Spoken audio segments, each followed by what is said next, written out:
Vamos fazer a leitura da palavra em Mateus, no capítulo 6, verso 9.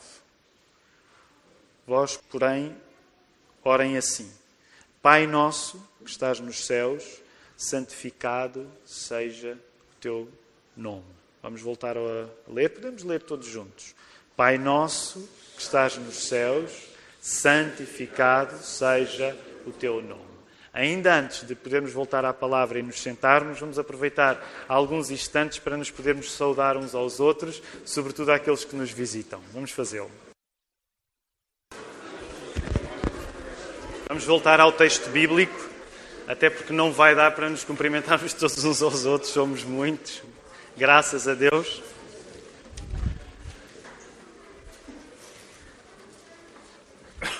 Ainda antes de voltar ao texto, gostaria apenas de sublinhar um pedido que nós fazemos todos os domingos.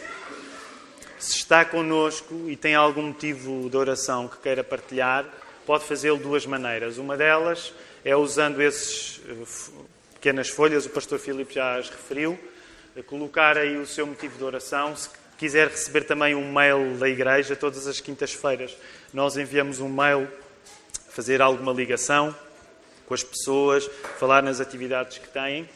Portanto, preencha o seu nome, o seu e-mail, se quiser. Mas se tem algum motivo de oração especial, não saia, não se vá embora da igreja sem que alguém possa orar por si.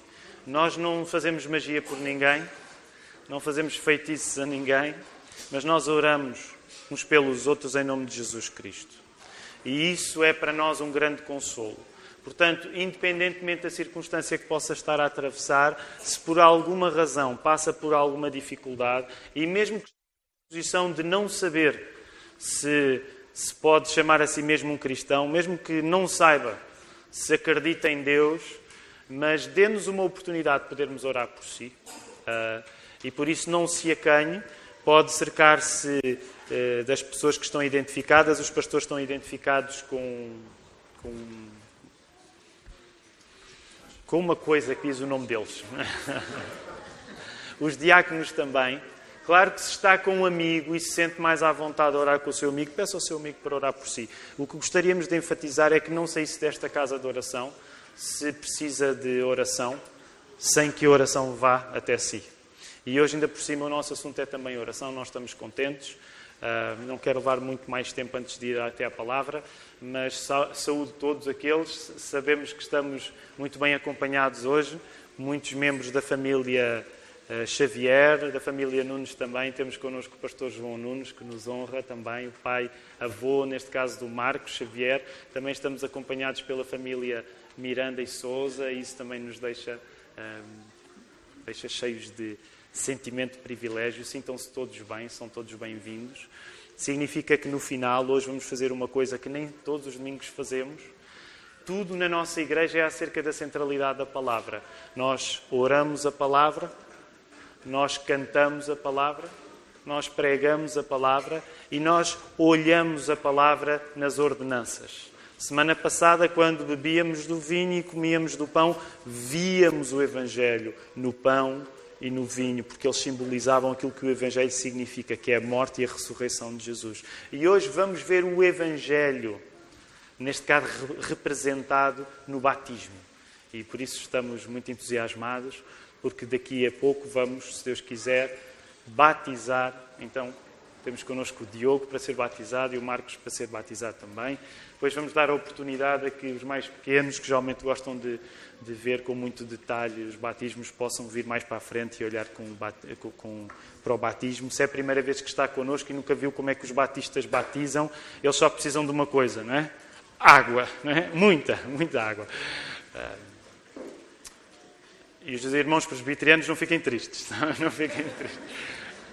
Vamos até à palavra. Nós temos feito uma prática que se tornou... Eu sei que a palavra ritual às vezes é um pouco entendida negativamente, mas tornou-se praticamente um ritual, que é termos estado a estudar desde fevereiro o Sermão do Monte e Temos estado continuamente a desafiar as pessoas a poderem memorizar partes da Escritura, porque reconhecemos que decorar é colocar no coração. Então, uma das partes da Escritura que nós pedimos às pessoas para memorizar é a parte das bem-aventuranças. Ricardo, não sei se projetaste, não projetaste, projeta aí só rapidamente, porque nós então encorajamos as pessoas a poder memorizar as bem-aventuranças ou as beatitudes e colocar esse texto no coração, porque ele é um texto, de facto, precioso para nós. Deixa estar, Ricardo, já não vale a pena também. Quem sabe, sabe. Quem não sabe, vai inspirar-se para saber. Vendo Jesus as multidões, subiu ao monte, e como se assentasse, aproximaram-se os seus discípulos. E ele passou a ensiná-los, dizendo: Bem-aventurados os humildes de espírito, porque deles é o reino dos céus. Bem-aventurados os que choram, porque serão consolados. Bem-aventurados os mansos, porque herdarão a terra. Bem-aventurados os que têm fome e sede de justiça, porque serão fartos. Bem-aventurados os misericordiosos, porque alcançarão misericórdia. Bem-aventurados os limpos de coração, porque verão a Deus. Bem-aventurados os pacificadores, porque serão chamados filhos de Deus. Bem-aventurados os perseguidos por causa da justiça, porque deles é o reino dos céus. Bem-aventurados sois quando por minha causa vos injuriarem e vos perseguirem e mentindo disserem todo o mal contra vós. Regozijai-vos e exultai, porque é grande o vosso galardão nos céus, pois assim perseguiram aos profetas que viveram antes de vós. Amém. Vamos então para o capítulo seguinte. No domingo passado, o pastor Marcos deu o início ao estudo da oração do Pai Nosso. Como nós entendemos, o Sermão do Monte é o maior discurso de Jesus. O evangelista Mateus é quem organiza o Sermão do Monte num corpo só.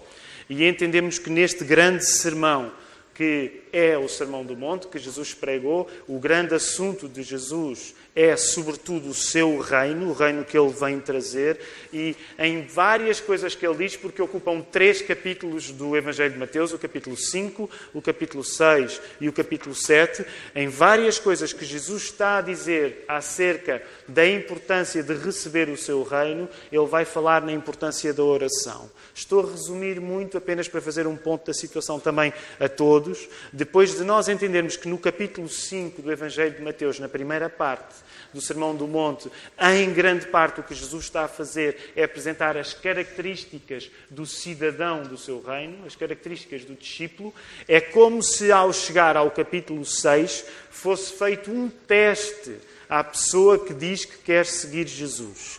E esse teste que é feito à pessoa que diz que quer seguir Jesus aparece sobretudo em 3 disciplinas diferentes. A disciplina, neste caso, primeira, que nós já falámos logo no início do capítulo 6, que é a disciplina da esmola, a minha relação com os outros, e nesse sentido o discípulo de Jesus, quando o assunto é a esmola, ele fala-se no discípulo de Jesus colocado no palco, vê-se aquilo que ele é conforme aquilo que ele faz e a maneira como ele se comporta com os outros. A segunda disciplina, o segundo teste, a segunda parte do teste, vê-se no assunto que nós entramos há umas semanas, que é o assunto da oração, que tem a ver com a tua relação com Deus, tem a ver com o teu coração num lugar que mais ninguém pode ver senão o próprio Deus, e é aqui que nós estamos agora. E ainda haverá uma terceira área, onde o discípulo de Jesus é testado, e essa terceira área é o assunto do jejum, a minha relação comigo próprio.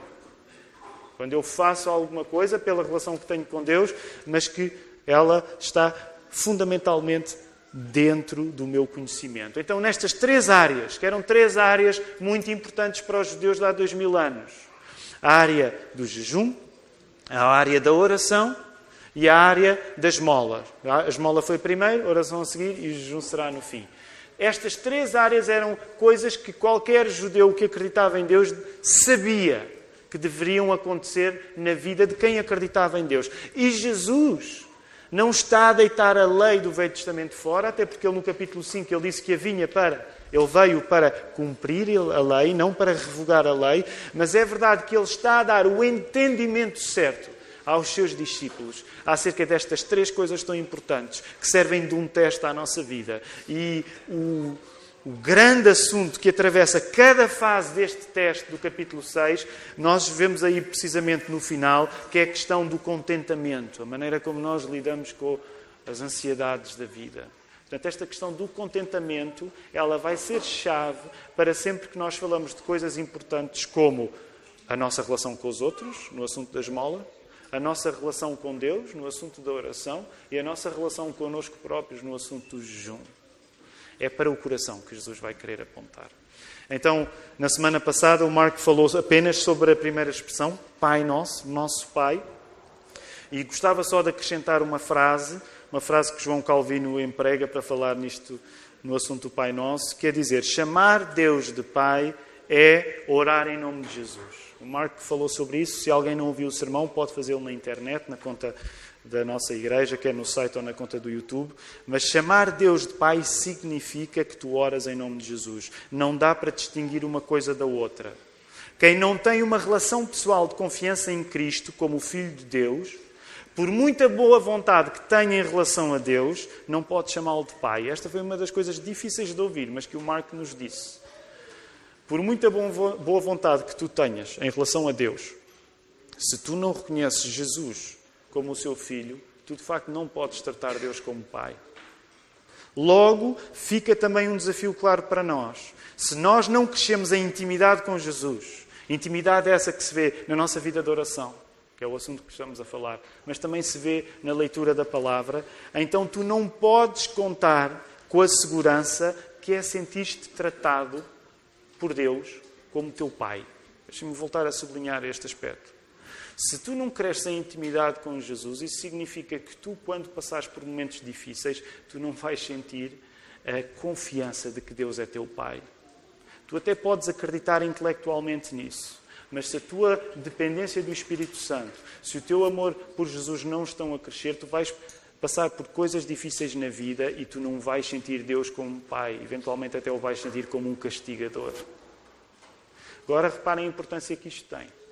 Jesus, quando ensina a oração, Ele não está a dizer que nós não vamos passar por coisas difíceis na vida. Aliás, Ele acabou de dizer que as pessoas que iam confiar nele iam ser perseguidas. Mas uma das coisas que eu te quero animar é as coisas difíceis que tu vais passar na vida, tu vais poder passá-las sabendo que Deus é teu Pai. E acredita, não há maior consolo. Concordam comigo? Alguém tem um amém para dar? Não há maior consolo do que nós termos Deus como nosso Pai quando passamos por coisas difíceis na nossa vida. Deixa-me falar de outros homens, e hoje vou falar de alguns homens importantes. Já citei Calvino, vou citar Lutero também. Quando Lutero falava acerca do Pai Nosso, ele dizia que, no fundo, esta oração, a oração do Pai Nosso, esta oração ora-nos a nós, revelando qual a posição que nós ocupamos em relação a Jesus Cristo. A oração do Pai Nosso não é apenas um modo de nós nos elevarmos até Deus, é também um modo de Cristo ser trazido até nós. E nesse sentido, a oração do Pai Nosso torna-se um exame, torna-se um teste.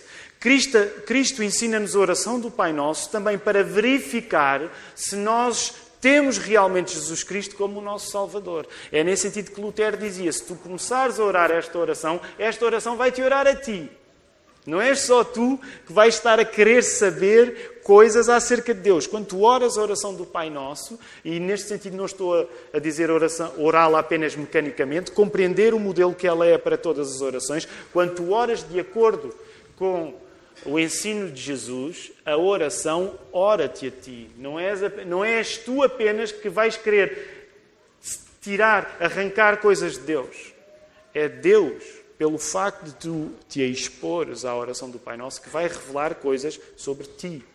Portanto, nesse sentido, a oração é uma coisa que nós fazemos no poder de Deus em direção a Deus, mas a oração também é uma coisa que Deus faz em relação a nós.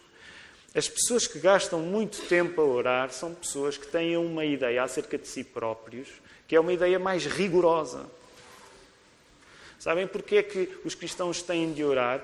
Certo, porque quando oram eles conhecem mais Deus, mas deixa-me dizer-te, quando tu oras tu conheces-te melhor a ti próprio. Porque tu estás-te a expor, deixa-me dizer assim, tu estás-te a expor a uma zona de perigo, a uma abençoada zona de perigo, onde quando tu oras, Deus pode revelar coisas acerca de ti que tu nem imaginavas. Quer sejam positivas, quer sejam negativas.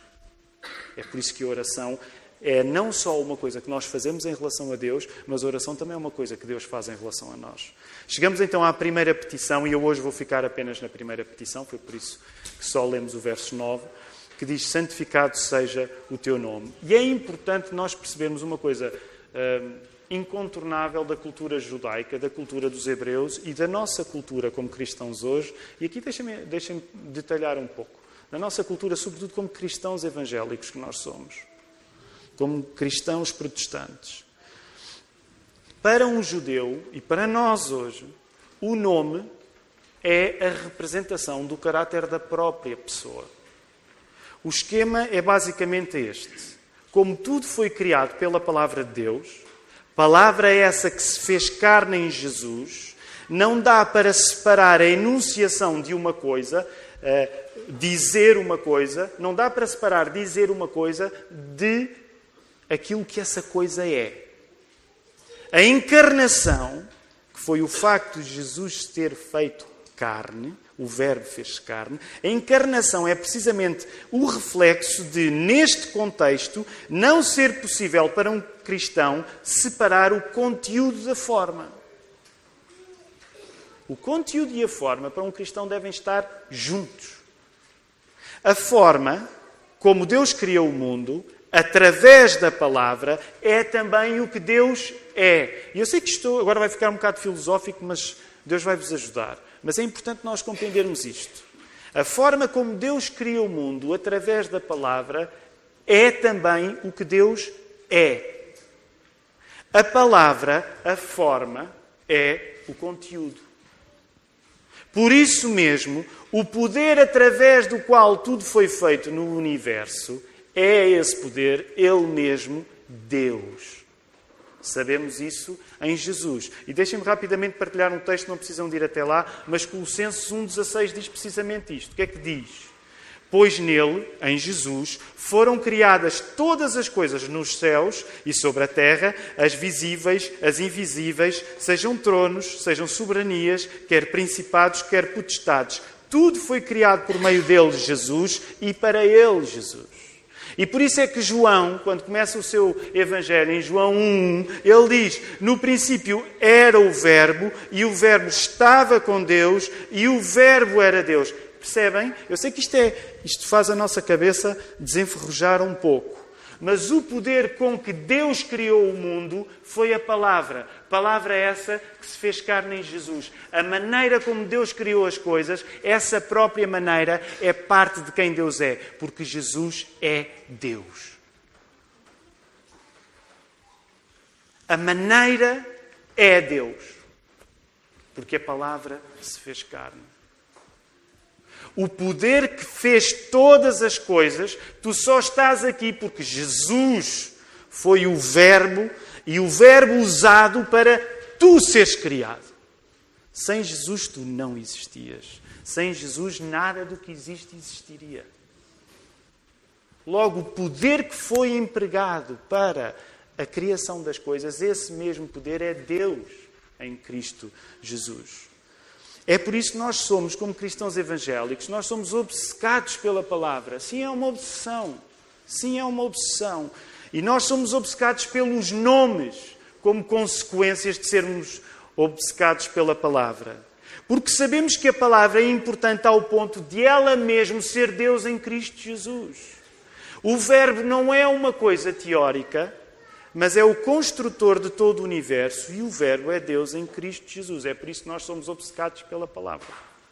No dia em que nós deixarmos de ser obcecados pela palavra, nós já não vamos estar a pregar o Evangelho, vamos estar a pregar uma coisa qualquer que é diferente. Para um judeu, agora coloquem-se nesta lógica. Para um judeu, o cuidado com o nome de Deus nunca era demais. Nunca era demais. Nós sabemos, por exemplo, 3 coisas. Quando lemos o Velho Testamento, sabemos que Deus não se apresentava com um nome específico.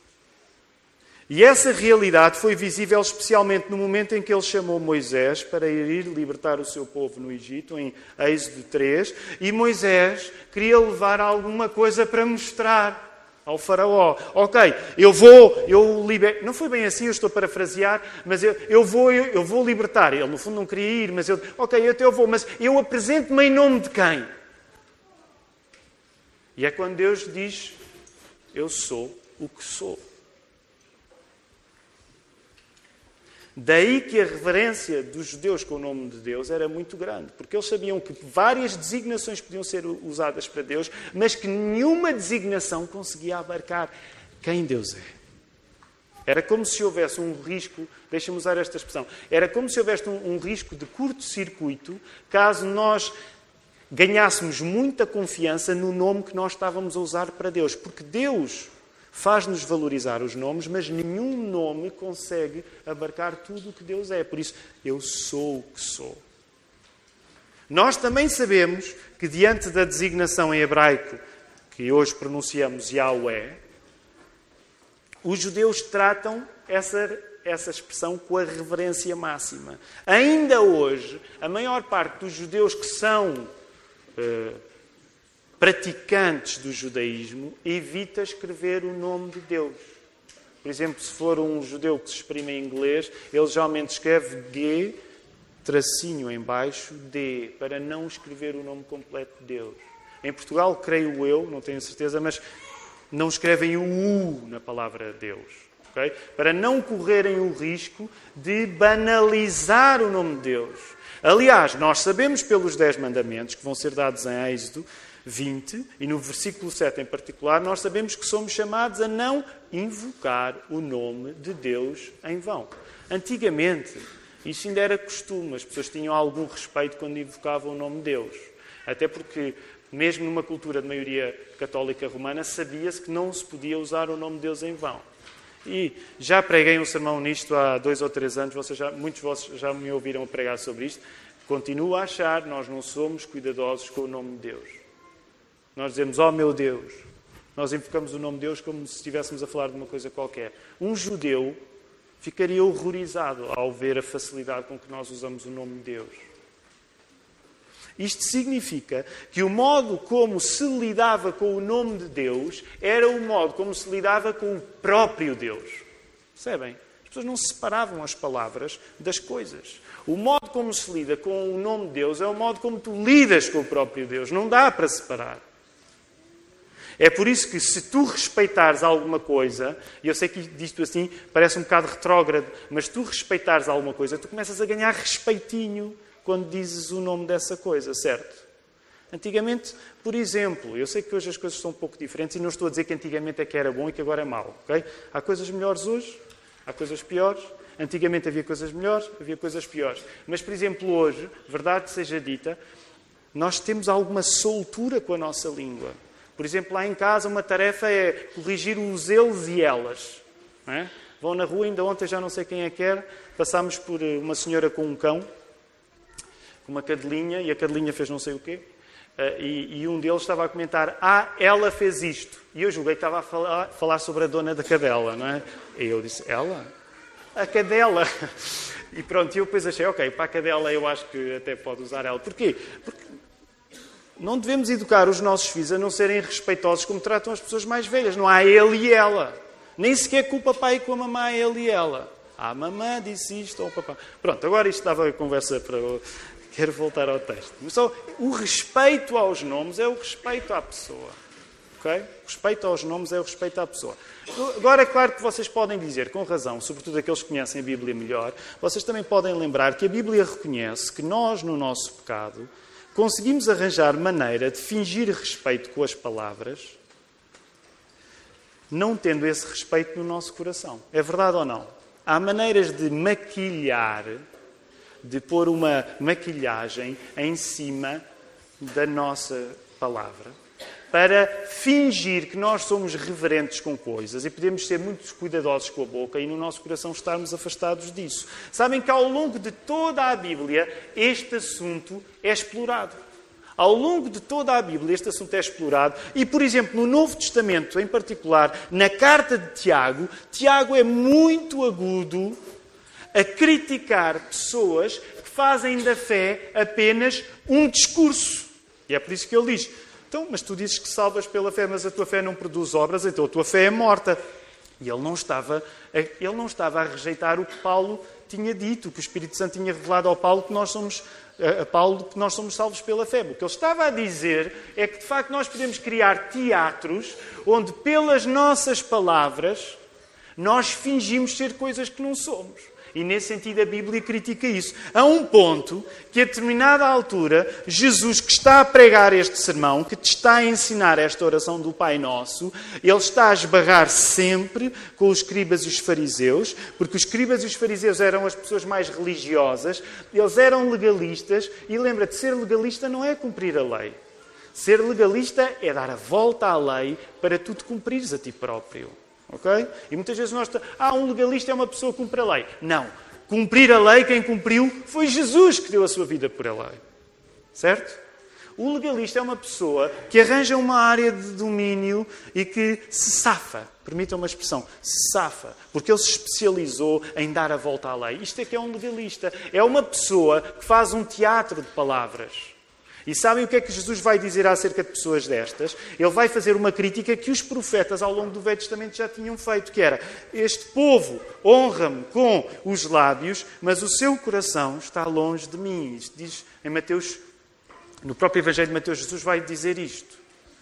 Mas o que é que isto significa? Significa apenas que mesmo quando Jesus reconhece o desvio, que é nós pormos na boca o que nós não temos no coração, a lógica que Jesus vai promover, e é visível nesta primeira petição da oração do Pai Nosso, é unir o amor de Deus ao amor ao próprio Deus.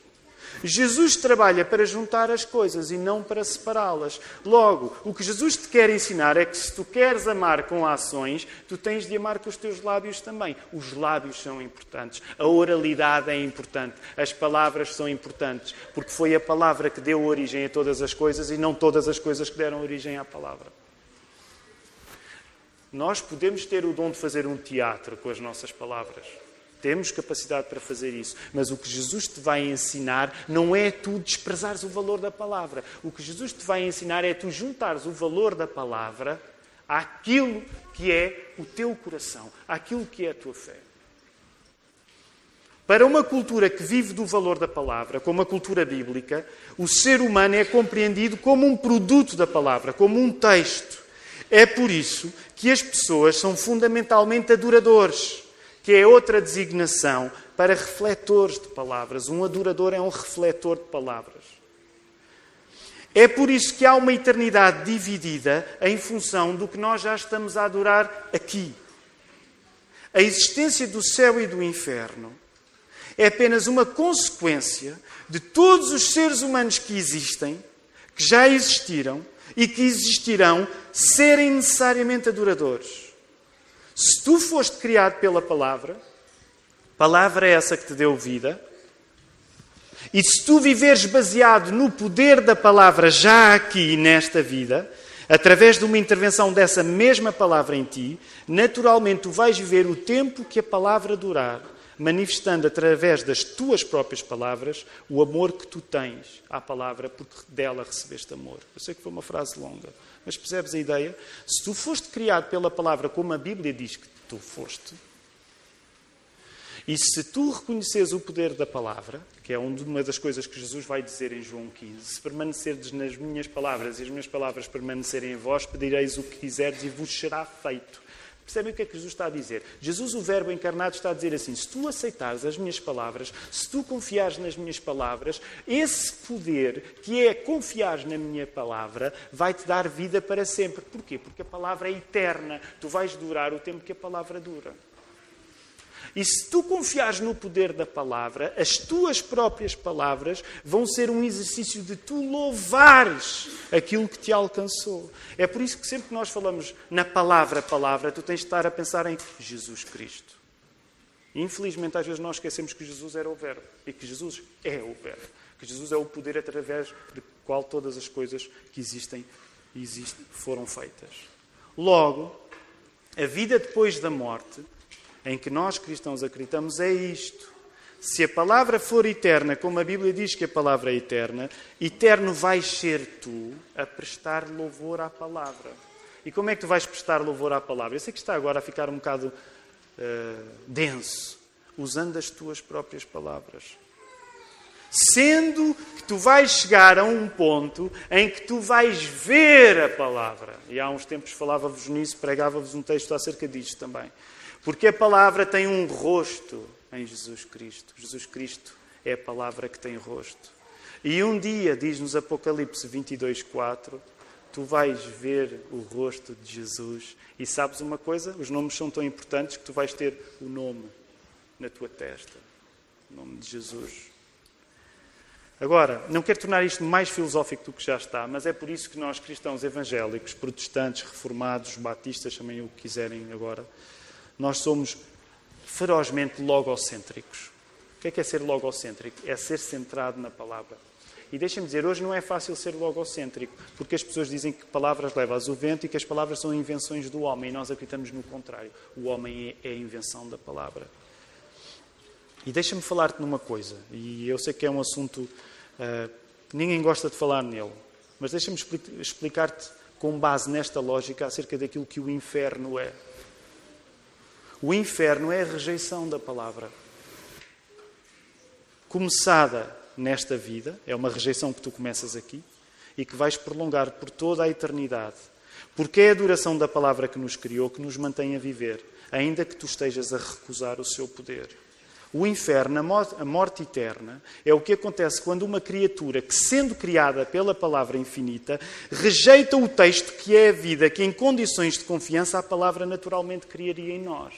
O inferno é o facto de ter sido criado pela palavra, é o facto da palavra, Jesus Cristo, querer criar um texto em ti, querer criar uma história em ti, história essa que tu rejeitas. Se quisermos alguém que vai para o inferno, é alguém que se recusou a tornar um texto escrito pelo Espírito Santo.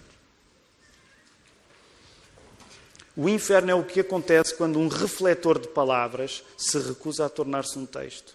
Enquanto no céu, o que é que vai acontecer no céu? Quais são as figuras que nos são dadas para descrever o céu? Vai haver canto e louvor, que são atividades fundamentadas no uso da palavra. Curiosamente, Jesus descreve o inferno havendo pranto e ranger de dentes, que são coisas que tu fazes com a tua boca, mas que não precisam de ser feitas com palavra. Ninguém precisa de palavras para chorar, ninguém precisa de palavras para ranger os dentes. Percebem a diferença de um universo permanente do céu para a diferença de um universo permanente que é o inferno? Agora toma esta lógica para a natural importância que nós damos à santificação do nome de Deus. Santificar o nome de Deus é valorizar Deus nas tuas entranhas. E essa valorização de Deus nas nossas entranhas, vista na santificação do seu nome, vai de dentro para fora. Deus é primeiro reconhecido como perfeito no nosso coração e depois Ele vai passar para o discurso às pessoas à nossa volta. E aí deixa-me encorajar-te, se estás aqui e ainda lutas com a fé e calhou-te o grande azar de tu teres de conviver com um cristão evangélico, percebe uma coisa, um cristão evangélico vai sempre fazer-te a vida em água, a falar-te de Jesus, porque ele sabe que a palavra é o poder com que todas as coisas acontecem. A partir do momento em que um cristão evangélico se cala, ele não é um grande cristão evangélico. Okay? Portanto, se tu te metes com algum cristão evangélico, ele vai-te chatear a vida toda. Ok? Porque é isso que é suposto que ele te faça, porque ele vai partilhar contigo as palavras da vida eterna, até que tu próprio possas confiar nelas. É por isso que nós, não levem a mal, isto não está escrito assim no sermão, mas nós cristãos evangélicos temos de nos dar bem com o facto de sermos uns chatos. Nós somos os chatos, porque nós usamos o poder da palavra, porque foi a palavra que nos resgatou. Ninguém concorda comigo? É por isso que nós não sabemos estar calados, porque o uso da palavra é apenas uma consequência da palavra nos ter atingido a nós. Um cristão evangélico calado, eu falo apenas no tempo certo. É um cristão evangélico que não está a ser transformado pelo Espírito Santo. Desculpem-me simplificar tanto. É por isso que nós somos chatos e ninguém nos compreende. É por isso que as pessoas, quando falam dos evangélicos, acham que são fanáticos. Se nos querem chamar fanáticos, deixem-me... Vocês não têm de ter a minha opinião. Mas eu estou-me nas tintas que me chamem fanático, ok? Porque se eu fui atingido pelo poder de Cristo, que é o Verbo encarnado, podem crer, eu vou querer morrer a falar de Jesus. Porque o próprio Jesus diz que se as pessoas, aqueles que me negarem palavras, eu também vos vou negar a eles. Eu sei que isto hoje não são coisas bonitas de dizer, ou as pessoas ficam escandalizadas e vão dizer, fui uma igreja onde o pastor não se importa de ser fanático. Não. Eu estou mais preocupado com aquilo que Jesus pensa acerca de mim do que com aquilo que as pessoas pensam acerca de mim. Porque as pessoas não me salvaram, mas Jesus salvou-me. Deixa-me só dar um exemplo último antes de terminar o sermão. Aliás, era suposto eu fazer sinal. Força, vão. Isto é dos meus problemas. Isto é a ilustração perfeita para a falta de controle que eu tenho com as palavras. Que o sermão vai terminar e entretanto, os nossos... eu não sei se diz assim, os nossos batizandos não se foram preparar. Então, Marcos e Diogo, corram com o Filipe agora, para se irem preparar. Que eu vou esticar o sermão mais um bocadinho. Não, deixem-me só dar uma ilustração que eu creio que é importante para tentar ilustrar um pouco isto. Para muitos de nós, um dos maiores desafios que nós vivemos é precisamente o mau uso que nós damos às palavras. E eu quero confessar que essa é uma luta espiritual muito grande para mim. Para todos aqueles que sentem a tentação do pecado da ira, nós conseguimos reconhecer que é muito fácil para nós usarmos as palavras, em vez de serem usadas para bênção, nós usarmos para maldição. Muitos de nós, vez após vez, dia após dia, temos de pedir perdão a Deus porque uma vez mais usamos mal as nossas palavras. Eu sou uma dessas pessoas. E sabem que para quem luta com a ira, uma das melhores curas, que é uma cura progressiva, mas uma das melhores curas que pode existir para quem luta com a ira, é precisamente a santificação do nome de Deus no nosso coração. Nós estávamos a chegar à igreja hoje, estávamos a atravessar ali Campo de Ourique, e quando estávamos a chegar ali à zona da Estrela, tinha um carro atrás de mim. E quem me conhece melhor sabe, é verdade que eu sou um condutor lento, eu reconheço isso, eu não peço perdão por isso, eu sou um condutor lento. Há mais algum condutor lento aqui que precise de força? Não há mais condutor? Mariana, só 2 pessoas nesta igreja, 3 pessoas nesta igreja, condutores lentos. Deus ama-vos, ok? Deus ama-vos, eu sei disso. Ok, eu sei que sou um condutor lento, eu sei que ainda por cima é domingo, mas o sinal abriu e eu não arranquei feito louco. Então logo a senhora atrás de mim apita e ultrapassa-me, comete uma infração no código, ultrapassa-me, para, claro, o que é que acontece geralmente com pessoas que se comportam desta maneira? Para ir parar no semáforo à minha frente ao meu lado, não é? E depois há aquele momento constrangedor onde nós pensamos, olho ou não olho? Olho para ela ou não olho? A senhora vinha, portanto, num carro burguês aqui, que há muitos... Esses carros burgueses, alguns de vocês já têm, que são meio jipes, meio aquelas coisas assim. Na Lapa e na Estrela, o que não falta é disto. A senhora e tal, com um ar elegante e uma tatuagem, portanto, essa mistura toda muito contemporânea.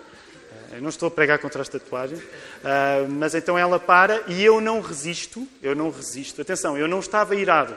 De facto não estava, até porque é domingo e eu tento não irar aos domingos. Mas eu olhei para ela e a senhora sentiu-se provavelmente meio envergonhada, mas é isto que eu quero dizer. Eu não estou a dizer isto para a condenação da senhora. Quando tu te começas a irar, é muito difícil que a meio pares.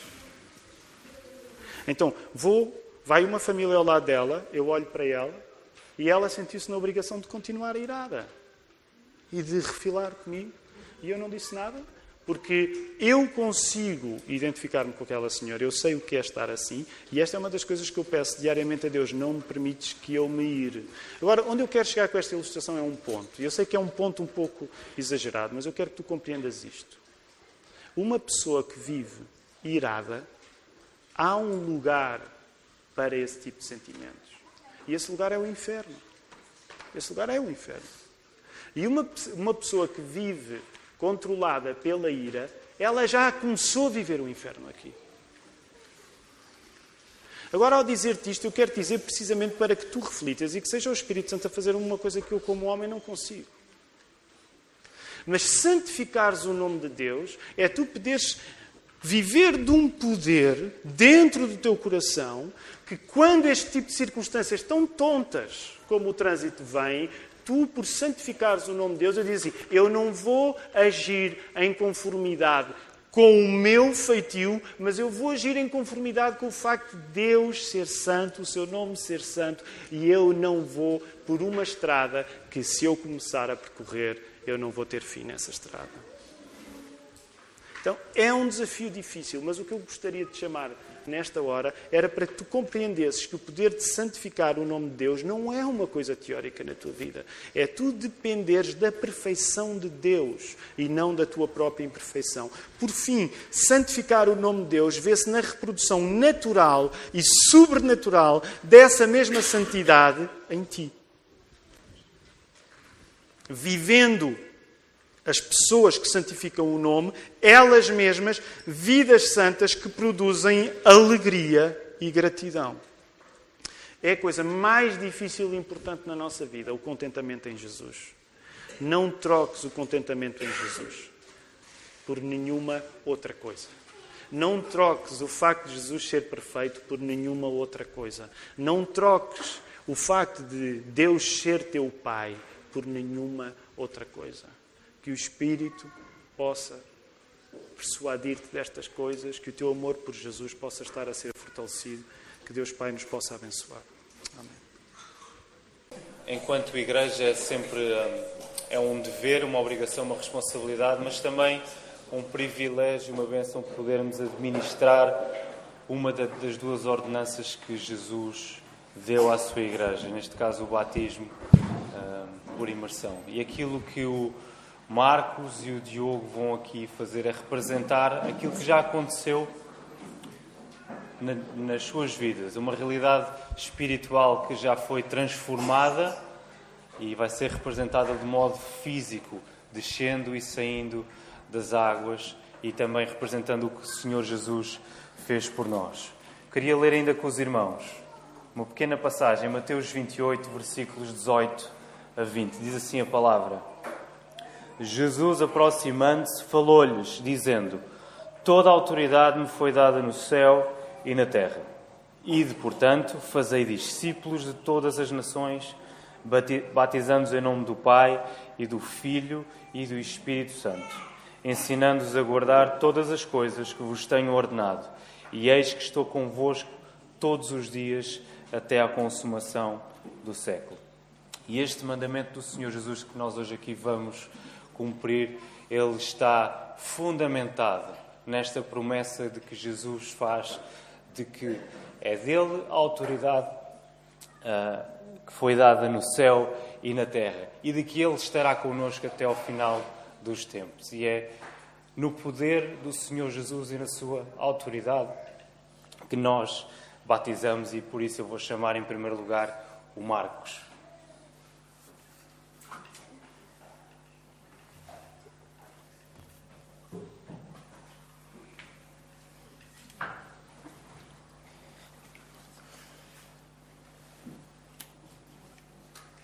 Marcos, crês que Jesus Cristo é o Filho de Deus?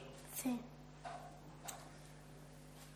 Em obediência ao mandamento do Senhor Jesus e mediante a tua profissão de fé, meu irmão, eu te batizo em nome do Pai, do Filho e do Espírito Santo.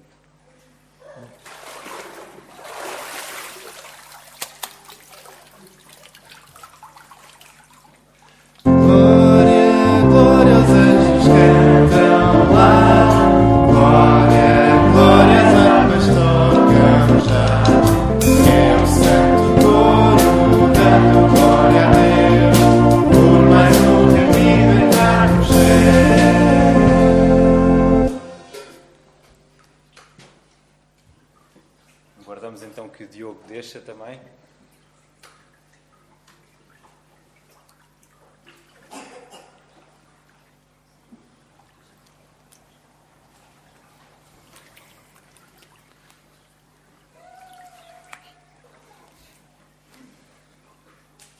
Diogo, crês que Jesus Cristo é o Filho de Deus?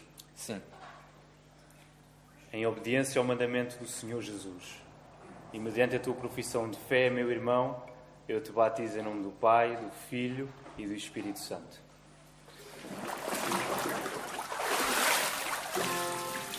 Glória, glória aos anjos cantam lá. Glória, glória às almas todas. É o santo coro dando glória a Deus, por mais um remido entrar nos céus. Glória, glória, glória.